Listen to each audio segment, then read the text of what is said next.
Começou a Copa do Mundo na Rússia e já a gente mostra como foi a primeira partida do Mundial. Nesta quinta, os olhos de todo o planeta estavam voltados para Moscou, inclusive aqui em São Paulo. O repórter Adriano Dolfi esteve no centro da cidade e acompanhou como o público paulistano deu as boas-vindas à Copa. Há 4 anos, o Vale do Anhangabaú vivia um clima de euforia na abertura da Copa. Era a FanFest, lotada de pessoas que acompanharam a abertura e o jogo do Brasil contra a Croácia. Em 2018, o público modesto na arena, que foi montada para até 25 mil pessoas. Valeu pela cerimônia de abertura.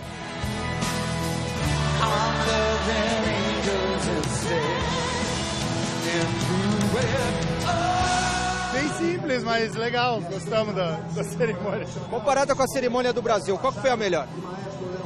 Ah, a cerimônia brasileira, muito mais grandiosa, né? Muito mais bonita. Todos de olho em Moscou e no duelo, os donos da casa, com a Arábia Saudita. Você tá com as cores da Rússia aí no rosto, mas você vai torcer para a Arábia? Ah, sim, hoje é Arábia, total. Por que Arábia? É porque aí já quebra logo a Rússia já sai de casa, eles estão em casa, eles acham que são bons, hoje a Rússia vai cair fora. Então eu prefiro a Arábia. E a Arábia deixa os árabes, né, coitadinhos? Os caras são fraquinhos, tal. Vamos de árabe hoje, que a Rússia hoje não tá merecendo. Bom, e uma velha conhecida da TV Gazeta em tempos de São Silvestre também está presente aqui, a Ana Animal. Ô, Ana, eu tô vendo que você tá já preparada aí pro jogo do Brasil. Tô preparado, olha aqui. Verde, amarelo, azul. E você sempre está presente aqui? Sempre estou presente. Sempre estou presente na Copa do Mundo.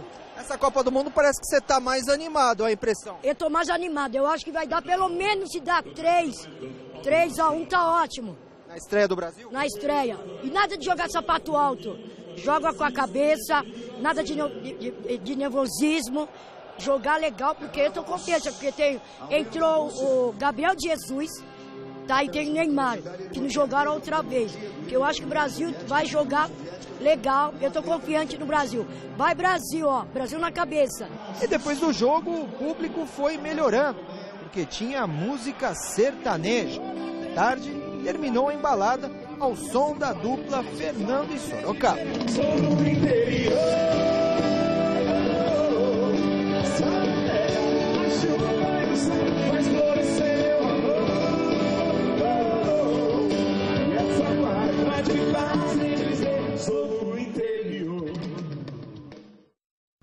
Grande noite para você que acompanha o Gazeta Esportiva. Daqui a pouquinho a gente vai falar sobre o jogo em si, né, da estreia da Rússia. Primeiramente sobre a abertura da Copa do Mundo. É um evento muito mais protocolar, tem a sua beleza discreta, digamos assim, é mais para registrar o evento. Não há nada parecido com o que acontece no Super Bowl americano, por exemplo, numa abertura de Olimpíada, mas também o que interessa mesmo em Copa do Mundo é bola rolando. Então vou até guardar saliva para falar da bola rolando, mestre. Boa noite. Boa noite. Bom, o bola rolando foi uma surpresa, né? Porque há muitos anos, quer dizer, poxa, décadas e décadas de Copa do Mundo que não tínhamos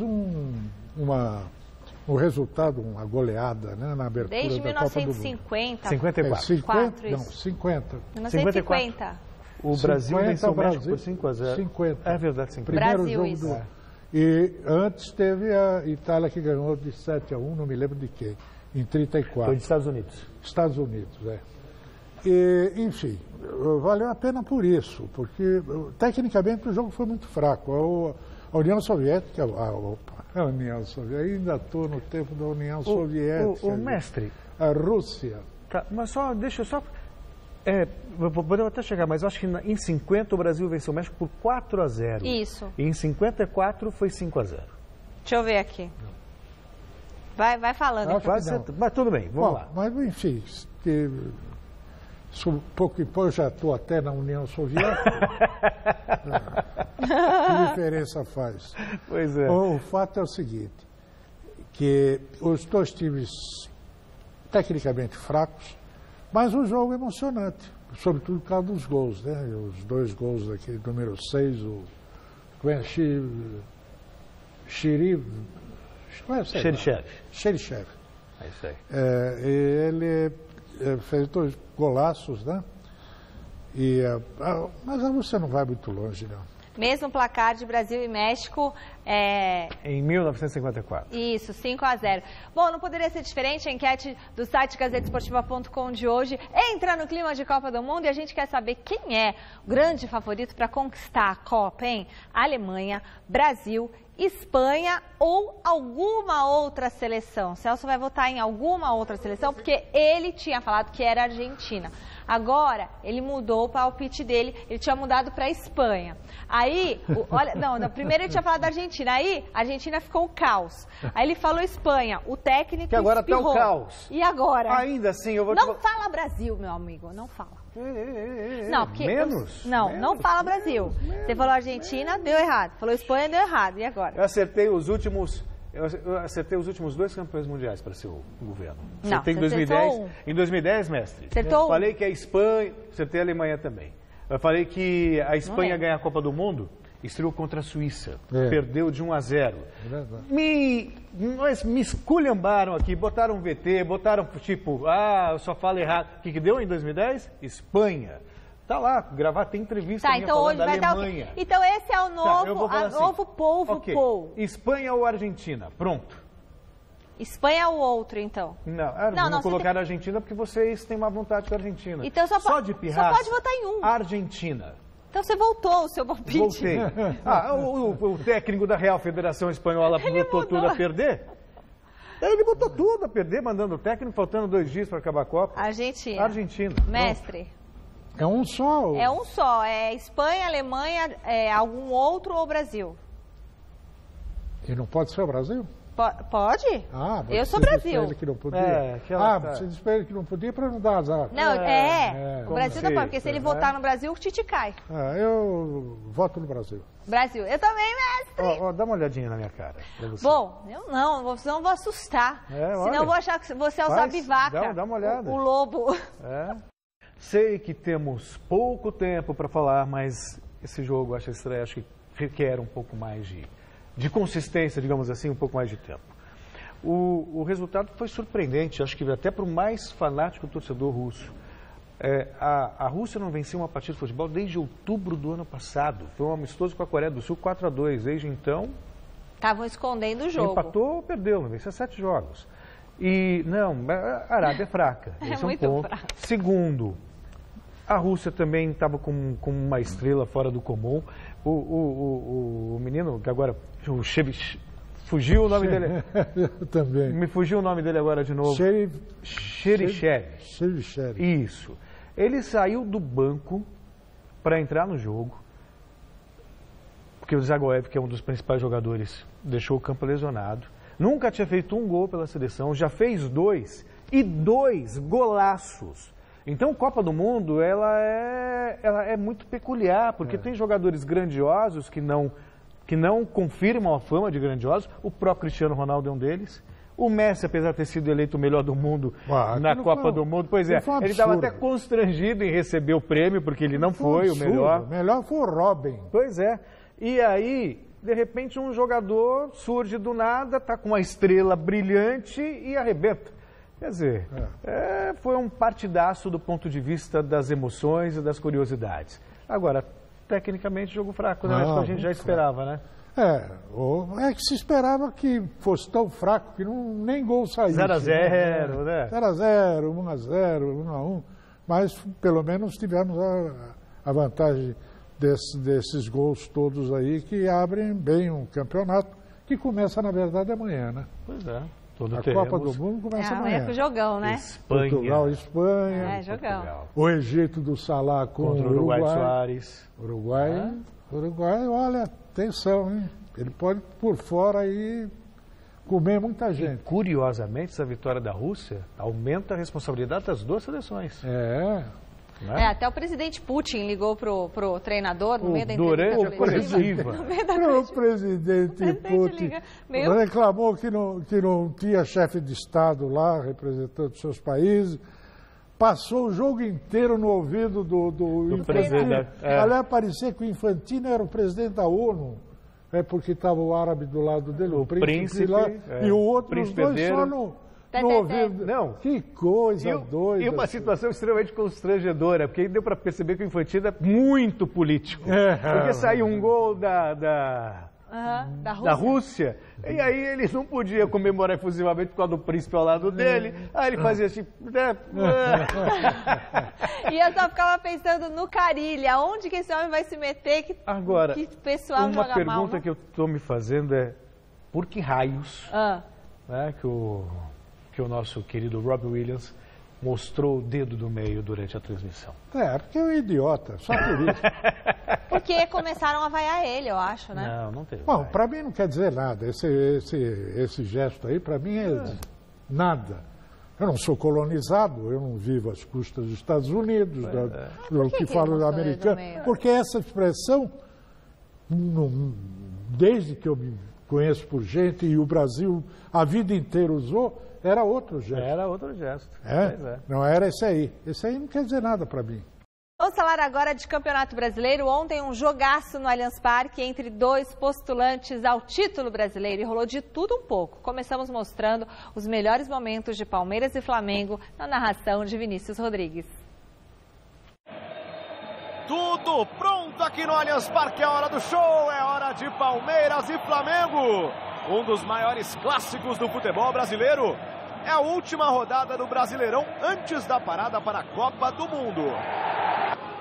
Abertura para o Vitor Luiz. Pode pintar o cruzamento, a bola levantada para o William de cabeça, Diego Alves!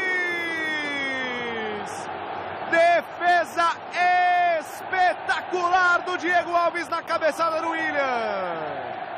A sobra é do Palmeiras, Dudu. Na marcação, Rodinei, o cruzamento no segundo poste para o chão, tá lá!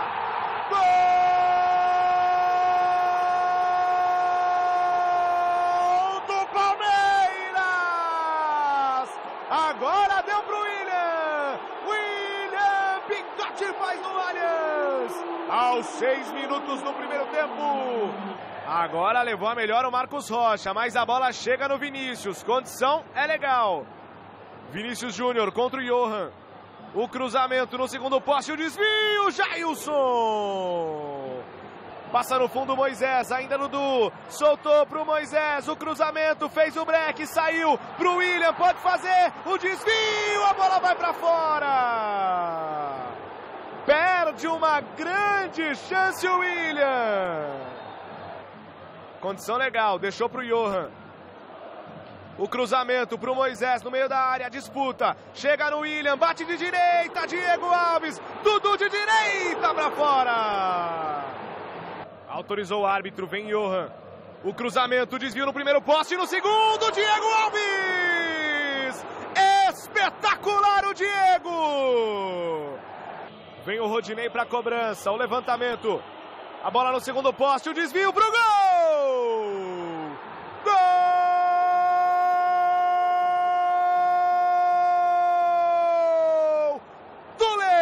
Gol do Flamengo aqui no Allianz Parque. Aí o Vinícius Júnior colocou no fundo pro Viseu, saiu Jailson, defesaça, Vinícius! Espetacular, Thiago! Uma defesa do zagueiro, isso mesmo!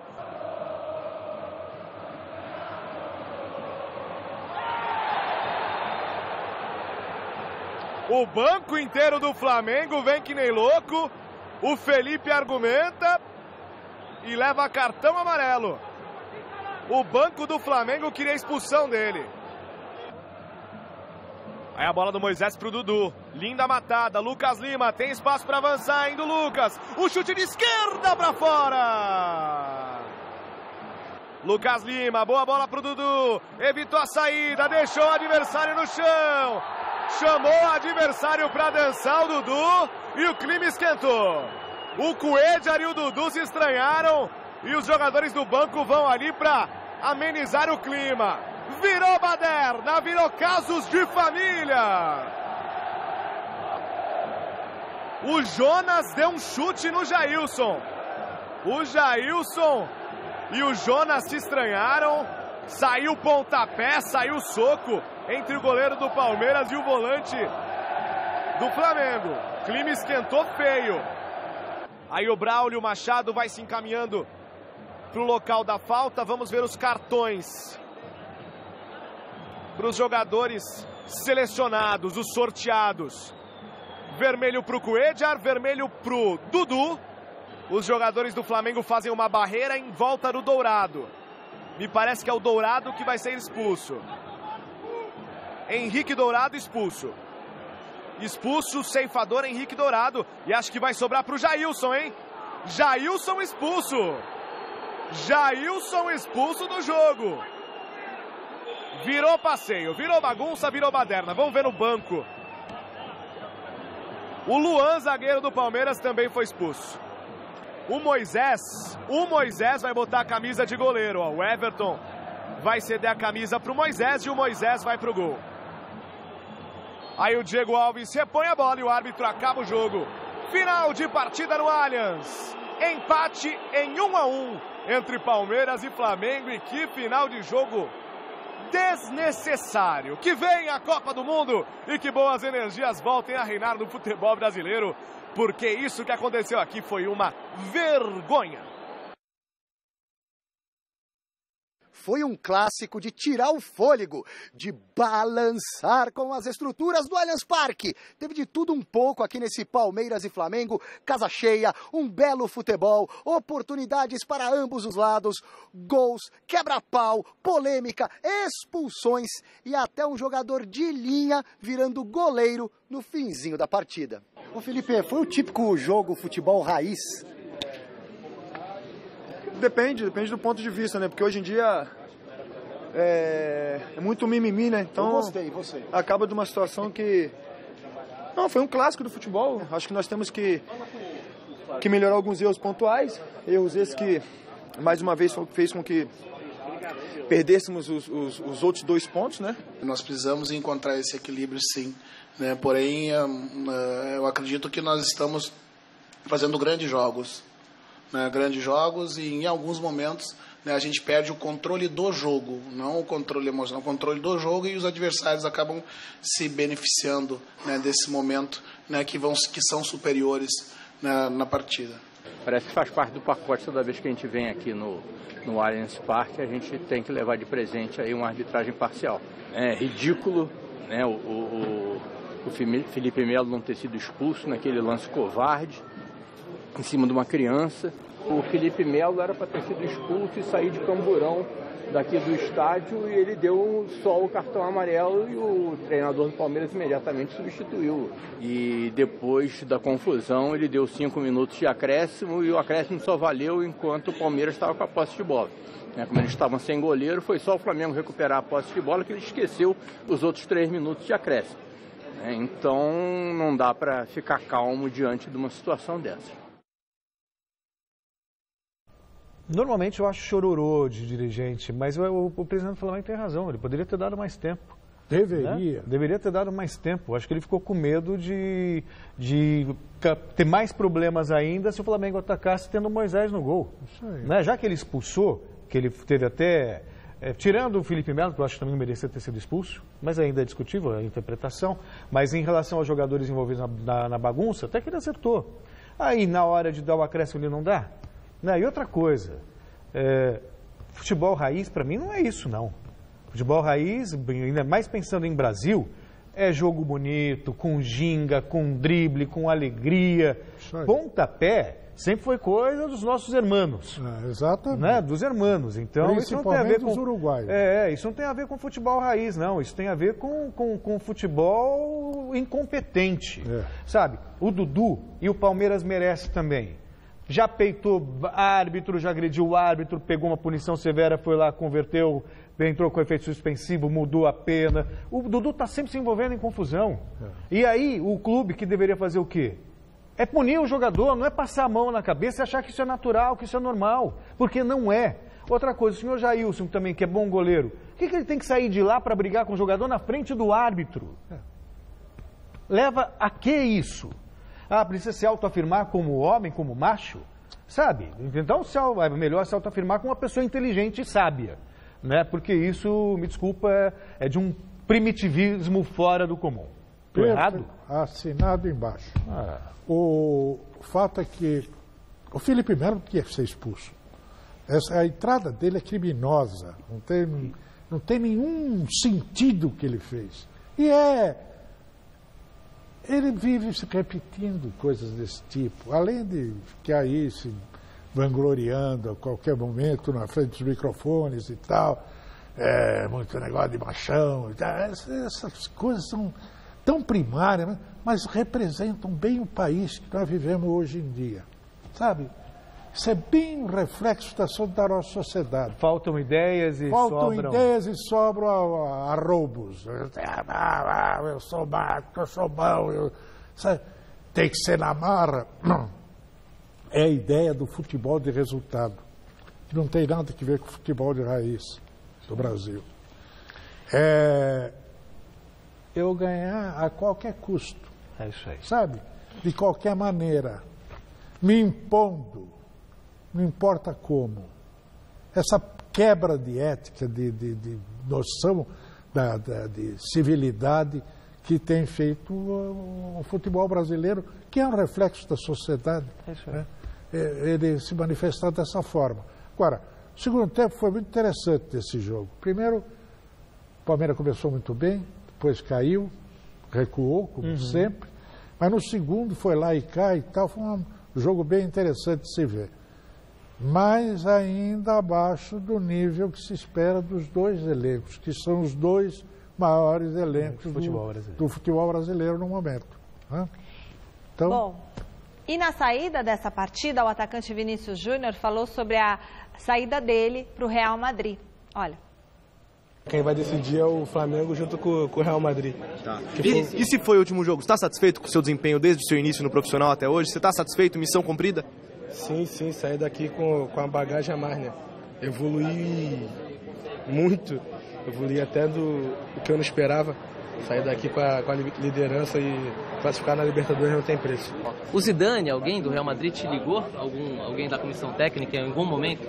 Comissão técnica não, mas Marcelo, Casemiro, eles me ajudaram muito na minha escolha. Eles te ligaram? Como é que foi essa conversa? Ligaram, mandaram muitas mensagens e falou que eu escolhi o maior. Falou, vem pra cá, moleque. Como é que é a cabeça de alguém que está aí prestes a poder jogar num dos maiores, se não o maior time do mundo? Nem tô com a cabeça lá ainda, tô com a cabeça aqui no Flamengo e agora pegar esse recesso aí e aproveitar muito com a minha família. Mas imagino que você pensa no assunto, nem que for para não decidir, mas ansiedade, como é que passa isso para você? A ansiedade é normal, a ansiedade tem de jogar aqui no Flamengo, imagina de partir pro Real Madrid ou ficar aqui no Flamengo, todo mundo vai decidir. A gente fica sempre ansioso na nova etapa na nossa vida. A falta faz parte do jogo. Agora, a entrada que deu o Felipe Melo nesse minuto, fiquei imaginando que ele pensou, né? Vai para o Real Madrid, contratação milionária, que numa dessa você quebra uma perna, você faz um estrago. Não, ele não pensou nada, ele não pensa. Agora, esse menino vai ser um espetáculo ainda, viu? Porque ele tem habilidade, tem velocidade, tem bom porte físico, vai fazer sucesso no Real. Não, pode ser que não agora, imediata, mas em pouco tempo ele vai se afirmar lá e é um jogador que merece, cabecinha que parece muito boa, sabe? Eu acho que esse menino vai muito mais longe do que se pensa. O Corinthians foi a Salvador e se deu mal para o desespero do Chico Lang. Um gol do lateral esquerdo Mena aos 45 do segundo tempo garantiu a vitória do Bahia por 1-0 e complicou ainda mais a vida do técnico Osmar Loz, que em 7 partidas no comando do Timão conseguiu só uma vitória. Na Arena Fonte Nova, o Bahia bombardeou o Corinthians durante quase todo o jogo. Mas o gol da vitória saiu somente aos 45 do segundo tempo. Mena soltou a bomba no ângulo de Walter e definiu o resultado, 1-0. O Corinthians tomou o 4º jogo sem vencer no Brasileirão. Certamente sai muito frustrado. A gente talvez vivesse o nosso melhor momento dentro da partida, na segunda etapa. Tivemos um bom número de passes, tivemos as nossas melhores situações nessa reta final da partida e fomos mais uma vez penitenciados por um gol no final do jogo, como foi em Porto Alegre, como foi contra o Flamengo também, já nos últimos 10 minutos da partida. A gente precisa trabalhar e melhorar essas questões. E o Corinthians vai lutar para jogar na parte de cima. É claro que hoje a gente falar em título até vai parecer muito fora do padrão. Mas a gente tem condições de chegar ali no bolo, de aproximar. São apenas 12 jogos que foram no campeonato. Nós temos ainda 26 partidas e certamente o Corinthians vai estar na parte de cima da tabela. Vai ser. Balbuena não foi embora. Rodriguinho não foi embora. Né? Se o Jadson não foi embora. Se o Romero não foi embora. Até o Romero é imprescindível nesse time. O quadro para o Corinthians, que ganhou tudo nos últimos anos, ele sabe, é bem escuro, é bem, sabe, não vejo luz, não vejo luz. E o que é a fase, né, mestre? Ontem o Corinthians tinha acabado de perder uns 2 gols contra o Bahia, uns 3 gols. E aí vai num contra-ataque daquele. Mas só que o Bahia... já tinha produzido muito no primeiro tempo. Precisa acender uma vela no altar do São Walter. Porque o bicho pegou ontem foi um absurdo. Era para ser 5-2, sabe, esse jogo 6-2. Então era uma coisa maluca. Agora, você vê, eu fico pensando no Corinthians. Recebi aqui, de autoria do Ricardo Aidar, o ano da invasão corintiana, 1976, isso é para fazer o corintiano levantar um pouco a crista, né? Diante desse momento, né, dramático que vive o Corinthians. 1976. Eu estava lá, viu? A invasão. Foi um negócio absurdo. E eu estava na piscina do Hotel Nacional, onde estava o Corinthians, né, preparado. Aí veio o rapaz lá, me chamou, disse: o seu Duque, que era o técnico do Corinthians, quer falar com o senhor, porque eu estava uma semana lá no Rio, só vendo todos os treinos do Fluminense e tal. Eu tinha coluna no Jornal da Tarde. E aí eu fui lá falar no apartamento do Duque, né? Todo enfumaçado, velas acesas para todo lado e tal, porque ele era muito chegado. E aí o Duque falou para mim: olha, você que está assistindo aí o Fluminense, tem alguma dica? Eu falei: tenho. Carlos Alberto Pintinho, que era o volante do Fluminense, esse se manda muito fácil. Bota ou o Russo ou o Luciano nas costas dele que você vai ter chance de fazer o gol. Quem fez o gol? Russo. Um abraço, fiel. O Santos deu um tempo na crise ao vencer o Fluminense no Maracanã por 1-0. O resultado deixa o Peixe na 15ª colocação com 13 pontos. No Maracanã, Diego Pituca fez um lindo lançamento para Bruno Henrique dominar no peito e bater na saída do goleiro Júlio César. O gol da vitória do Santos diante do Fluminense, 1-0. O Bruno, que é o primeiro jogo do ano que ele joga 90 minutos, ele jogou muito pouco, ele jogou 8 minutos na estreia, 15 minutos contra o Bahia, um pouquinho contra o Cruzeiro, teve mais um jogo, 45 agora contra o Inter. Então, é um cara que eu falo desde que eu cheguei aqui dele, né? Da importância, que como o Santos ia crescer com ele bem. Ele ainda não está na sua melhor forma, né? Mas foi hoje importantíssimo junto com toda a equipe. E sobre a minha situação, é a situação de todos os treinadores do Brasil. Você está sempre sendo, o teu trabalho está sempre botando em xeque, em prática até o próximo jogo. E eu me preparei bastante para isso, né? Eu sempre falo essas situações e tento fazer o mesmo, né? E ser a mesma pessoa sempre, porque não depende de mim a minha permanência ou não, né? Não sou eu que vou me pedir demissão, como eu já falei. E eu sigo fazendo sempre o meu melhor. E quando a bola entra, como entrou hoje, as coisas aliviam um pouco para a vida do treinador.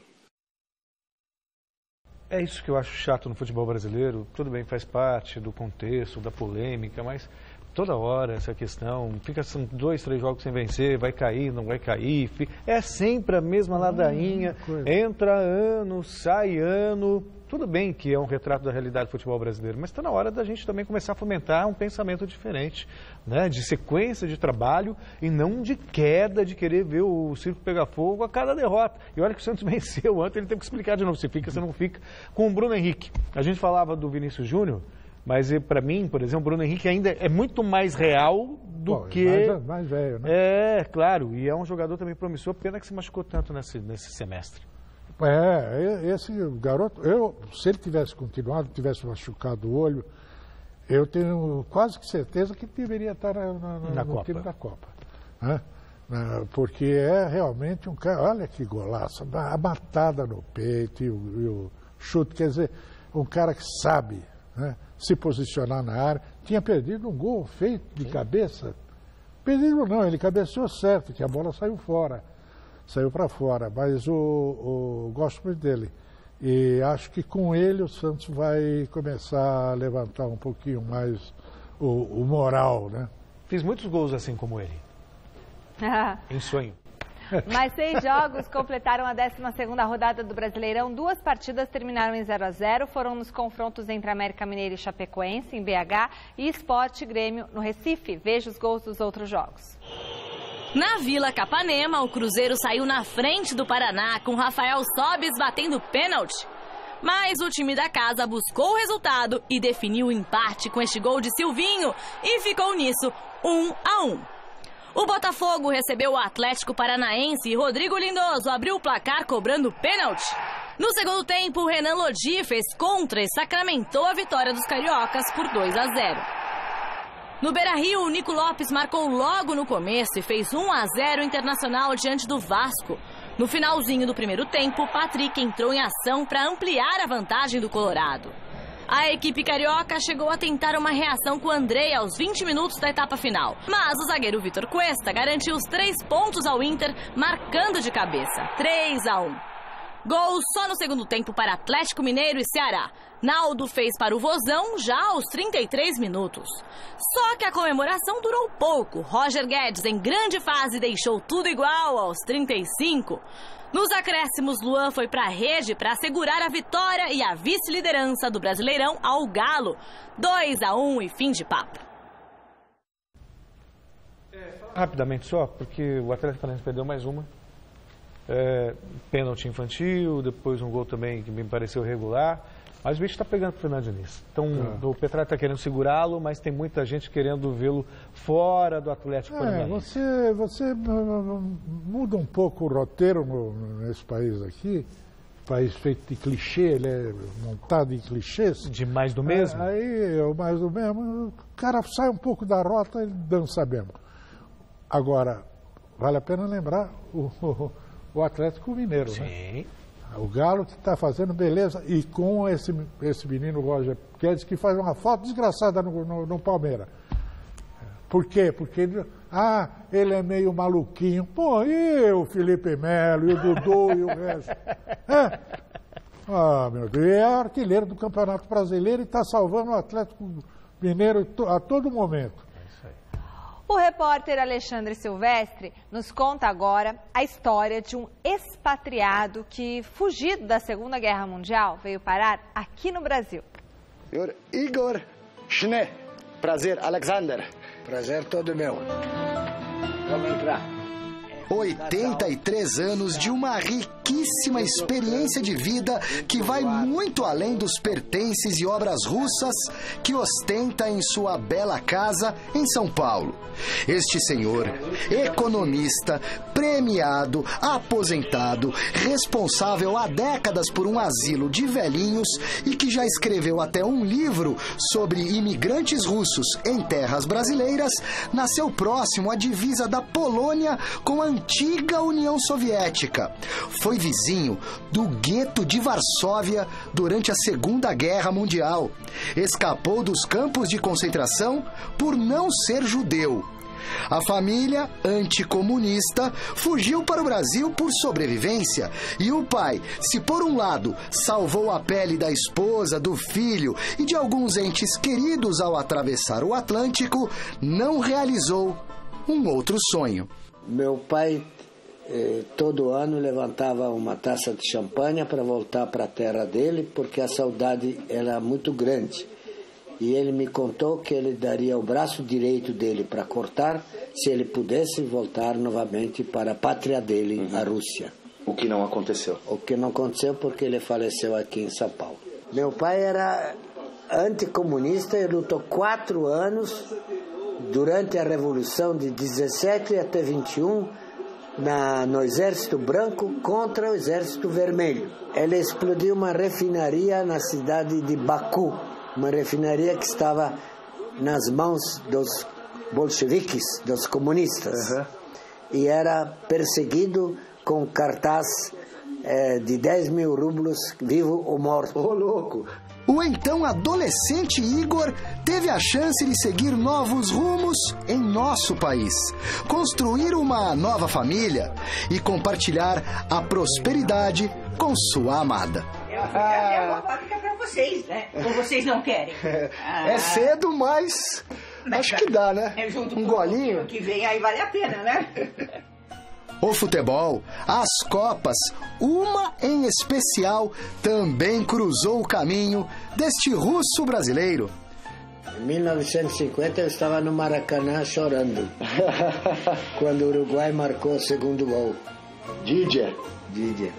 Como um verdadeiro brasileiro sofredor. Exatamente.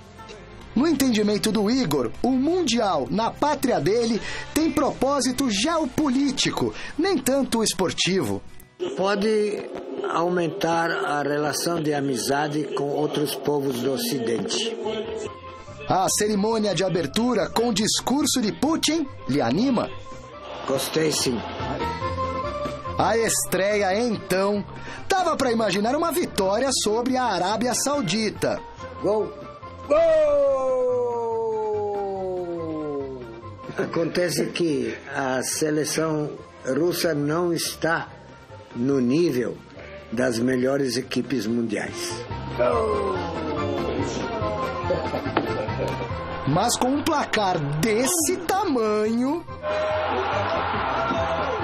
Quinto gol! Que lavada, hein? É goleada mesmo, hein?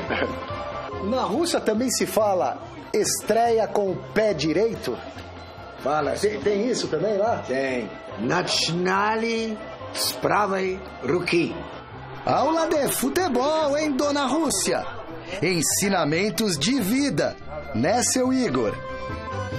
Da swidania. Tchau. Mais fácil. É verdade.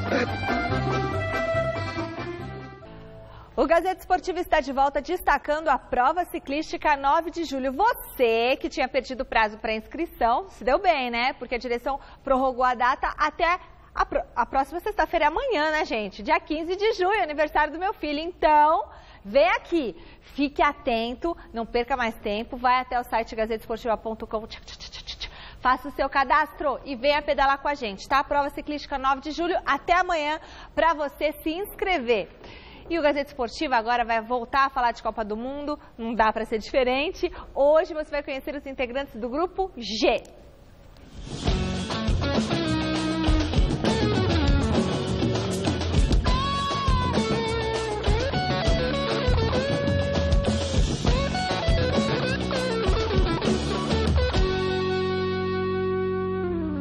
Notre Belgique, ô mère chérie. A cabeça de chave do Grupo G é a Bélgica, seleção com uma geração promissora e talentosa. Kevin De Bruyne, do Manchester City, alia técnica e ótima visão de jogo para comandar o meio de campo. Já Eden Hazard, do Chelsea, é daqueles jogadores lisos, rápidos e letais para as defesas adversárias. No comando de ataque, um tanque de guerra, Romelu Lukaku, de 1,91 m e 94 kg, com o seu poder ímpar de finalização. Nas eliminatórias para o Mundial da Rússia, os belgas, comandados pelo espanhol Roberto Martínez, fizeram uma campanha absurda. Em 10 jogos, foram 9 vitórias e 1 empate, com 43 gols marcados e 6 sofridos. Uma média de mais de 4 gols feitos por partida.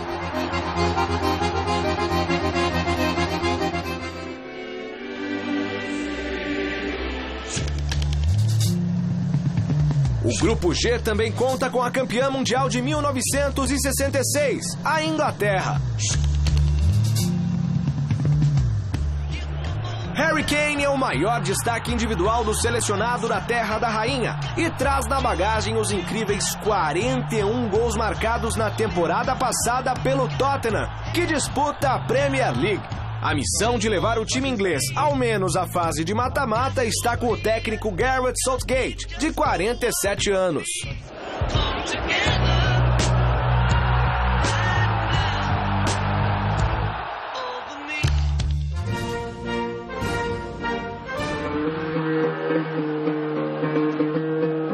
A Tunísia chega à 5ª participação em mundiais, carregando o fardo de nunca ter avançado às fases de mata-mata.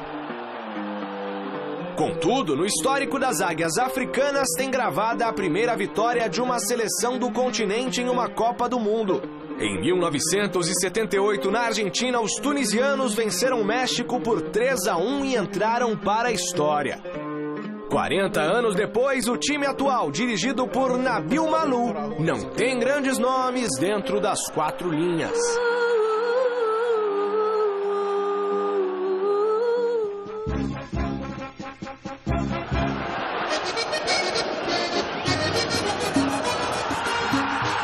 Fechando o grupo G, temos uma seleção estreante, o Panamá. Após uma campanha irregular nas eliminatórias, o time panamenho se garantiu pela primeira vez em um Mundial ao vencer a Costa Rica na última rodada da CONCACAF por 2-1. Caçulinha do grupo, Los Canaleros tem no polivalente Felipe Balói as principais esperanças de passar de fase. O jogador de 37 anos atuou no Brasil entre 2013 e 2005, quando defendeu Grêmio e Atlético Paranaense. O comandante da seleção do Panamá é o colombiano Hernan Darío Gomes. A primeira rodada do grupo terá Bélgica e Panamá no Estádio Olímpico de Sochi e Tunísia contra Inglaterra em Volgogrado. Na seleção brasileira, o técnico Tite comandou mais um treino e praticamente definiu a equipe que estreia contra a Suíça no domingo. Enquanto Fred seguiu com o trabalho de recuperação do tornozelo em um campo separado, os demais jogadores deram continuidade ao período de treinos em Sochi. Esta foi a penúltima atividade antes da viagem para Rostov, local da estreia contra a Suíça no domingo. E para este primeiro jogo na Copa, Tite deverá manter pela primeira vez a mesma escalação desde que estreou no comando da seleção. Assim será a mesma equipe que começou o jogo diante da Áustria, com um quarteto ofensivo formado por Felipe Coutinho, William, Neymar e Gabriel Jesus. O camisa 9, aliás, foi o entrevistado do dia e falou da ansiedade pela estreia. Tranquilo não é. É difícil, a ansiedade bate um pouco, é normal. Se tratando de Copa do Mundo também, o maior torneio que temos no futebol. Então é claro que bate um pouquinho de ansiedade, assim como é jogar em todos que você citou. Ansiedade bate, mas vou procurar ficar tranquilo. Questionado sobre a disputa com Roberto Firmino por um lugar no ataque, Gabriel Jesus preferiu pensar no coletivo. É um benefício que a seleção ganha, que nós ganhamos, porque hoje a seleção tem 2 centroavantes titulares, assim como em todas as posições. É uma briga muito boa, sadia, que ajuda quem está jogando a evoluir e quem está ali esperando uma brecha também tá chegando. Principal artilheiro da era Tite com 9 gols. Ele também falou sobre os favoritos ao posto de homem-gol da Copa. Difícil você citar nomes de artilharia da Copa do Mundo, porque tem muitos jogadores que têm possibilidades de terminar como artilheiro. Eu, particularmente, falando de mim, claro que seria muito bom para mim ser artilheiro, mas eu dou importância maior para o coletivo. Eu tô ali para fazer gol, claro, mas minha meta é outra. Toda atenção para o goleiro da Suíça no domingo, viu? Muito interessante. A Copa continua amanhã com mais 3 partidas e os torcedores do mundo todo ganharam uma boa notícia vinda do Egito. A Copa do Mundo da Rússia não perdeu uma das promissoras estrelas. O egípcio Mohamed Salah se recuperou em tempo da lesão que sofreu na final da Champions League e deve estar em campo amanhã às 9 da manhã, no horário de Brasília, na Arena Ekaterimburgo, para o jogo contra o Uruguai. Salah está muito bem. Salah está bem, ele se recuperou, nós cuidamos dele. Ele está treinando com o resto do time e posso dizer que ele vai jogar. Se não acontecer nada de anormal, ele estará em campo. Mas engana-se quem pensa que a única estrela desta partida será Salah. Do lado uruguaio, os atacantes Suárez e Cavani são referências do bom futebol praticado em times como o Barcelona e o Paris Saint-Germain. Contudo, se o ataque da Celeste é forte, a defesa tradicionalmente apresenta muita raça. Nossa preparação não está atrelada a um jogador. Salah é um ótimo atleta, decisivo e importante para a seleção dele, mas nos preparamos da mesma maneira se ele estiver em campo ou não. A segunda partida desta sexta-feira será entre Marrocos e Irã, ao meio-dia, no horário de Brasília, no estádio de São Petersburgo. Enquanto a seleção africana retorna a uma Copa do Mundo depois de 20 anos, muito por conta do ótimo trabalho do treinador francês Hervé Renard, o Scratch iraniano pode ser considerado a melhor seleção asiática dos últimos 2 anos. Nos 18 jogos das eliminatórias, o time comandado por Carlos Queiroz sofreu gols em apenas 4. Para fechar o segundo dia de Copa do Mundo, um jogaço às 3 horas da tarde, horário de Brasília, em Sochi, coloca frente a frente a seleção de Portugal do craque Cristiano Ronaldo contra a seleção da Espanha, capitaneada pelo zagueiro Sérgio Ramos. Enquanto os lusos chegam na Rússia empolgados com o título da Euro de 2016 e com a ótima fase vivida por CR7, a Fúria estreia neste Mundial com um clima bem ruim, já que às vésperas da competição, o técnico Julian Lopetegui foi demitido, dando lugar para Fernando Hierro. Resultado final da nossa enquete do site gazetesportiva.com, a pergunta: quem é o grande favorito para conquistar a Copa do Mundo? E deu o quê? 2. Brasil! 54% dos votos, fora o show, meu amigo. Eu tô muito confiante, Celso. Minha casa tá cheia de bandeira. É bandeira pra tudo quanto é lado. Mas tudo bem. Aqui, deixa eu fazer o último. Vai. Aqui, ó. Vamos Mais pegar um? aqui. É o Garrincha. Garrincha no Timão. Ai, que legal. Marcela Coelho que me mandou. É um belo documentário, viu, sobre a passagem do... Já apareceram Faustão, mostrando vários livros. Amanhã eu vou mostrar um livro aqui do professor Clóvis de Barros, tá bom? E a gente encerra falando de um baterista, senhor. Quem é? Wilson das Neves. Ele morreu. Hoje ele faria 82 anos. Não viu 5-0 da Argentina. Esse vale a pena Olha. ser reverenciado. Wilson das Neves. Toma. Tchau.